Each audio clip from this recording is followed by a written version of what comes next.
Hello नमस्ते प्रणाम हर हर महादेव। हम आप सबके भाई बानी दीपक दीपांशु। तो आप सभी के स्वागत बाटे हमारे यूट्यूब चैनल दीपक दीपांशु राइटर में। तो रुआ लोग कैसन बानी? हमारा आशा ना पूरा विश्वास बा कि आप लोग एकदम ठीक हो खम और एकदम ठीक रहिए, मस्त रहिए, स्वस्थ रहिए और आप लोग अपने काम में व्यस्त रहिए। तो चली भाई, आज हमरो सब खातिर लेकर के आइल बनी एगो हैप्पी न्यू ईयर सॉन्ग 2026। बहुत एकदम जबरदस्त हिट बाटे। हिट है बॉस, एकदम सच में हिट गाना भाई। तो हमारा आशा ना पूरा विश्वास बा कि हमारी लिखल गाला बनावल वीडियो आप सबके बहुत ही बेहद पसंद आई और आप सबके प्यार दुलार सपोर्ट और आशीर्वाद अपने भाई दीपक दीपांशु और इस चैनल के आप सब जरूर देहब जा। तो चलिए, जब भी भैया अभी तक हमारे इस चैनल के सब्सक्राइब नहीं किया पहले प्लीज़ आप लोग सब्सक्राइब करके बेल आइकन प्रेस कर लीजिए, ताकि जो भी वीडियो लेकर कहीं नोटिफिकेशन आप सबके पास पहुंचे, ताकि आप सब उस वीडियो को देख सकी जा, सुन सकी जा और गा सकी जा। तो चलिए, और जे भी भाई के हम आप सबसे बता दी कि जे भी भाई के हमसे पर्सनल गाना लिखवा हो कि म्यूजिक बनवा होगी तो भाई लोग हमारे नंबर पर संपर्क कर सकता है। लोग हमारी नंबर डिस्क्रिप्शन बॉक्स और वीडियो की स्क्रीन पर सभी जगह मिल जाए।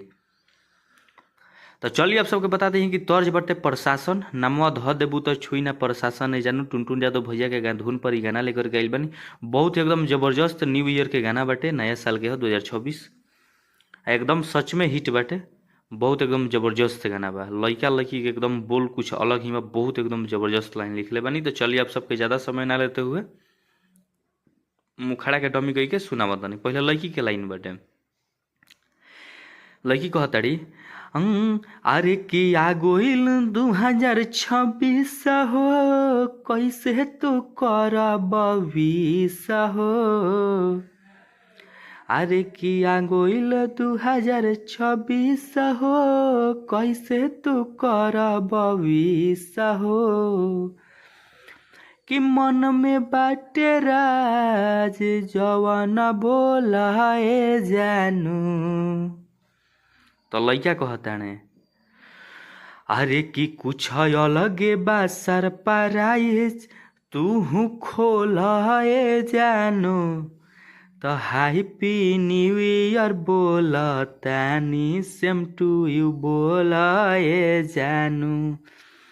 कि हैप्पी न्यू ईयर बोलतानी सेम टू यू बोलाए जानू। तो हमनी के नया साल के 2026 के गाना बाटे, न्यू ईयर सॉन्ग बा। तो हमारी लिखल गाना बनावल वीडियो आप सबके कैसा लागल आप सब कमेंट करके जरूर बतलाइब जा। अच्छा लगे तो प्लीज़ आप लोग अपन प्यार सपोर्ट और आशीर्वाद अपने भाई दीपक दीपांशु के जरूर देव जाए। चलिए, धन्यवाद।